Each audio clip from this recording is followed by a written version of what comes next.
Sir ইদানিং নাক ডাকা রোগীর সংখ্যা বেড়েই যাচ্ছে, এটার কারণ কি স্যার, কি হতে পারে? এর যে সুনির্দিষ্ট কারণ যদি আমি বলতে চাই ডক্টর জান্নাতুল ফেরদৌস বৃষ্টি, একটি হচ্ছে সেডেন্টারি লাইফস্টাইল। অর্থাৎ আমরা কিন্তু এখন ওই যারা বসে কাজ করে, সারাক্ষণ অফিসে থাকে, ডেস্কে বসে কাজ করে, তারা কিন্তু আসলে কায়িক শ্রমের কোনো মানে অপশন থাকে না।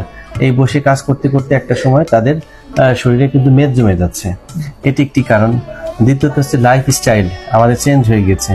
আমরা একটা সময় খেলার মাঠ ছিল, খেলাধুলা করতো সবাই, আবার একটা সময় কিন্তু মানুষ আসলে পায়ে হেঁটে বাজারে যেত, ঘাটে যেত, কিন্তু এখন সেটাও করে না, সবাই কিন্তু আসলে যানবাহন ব্যবহার করছে। আর একটা কারণ হচ্ছে যে খাদ্যাভ্যাস।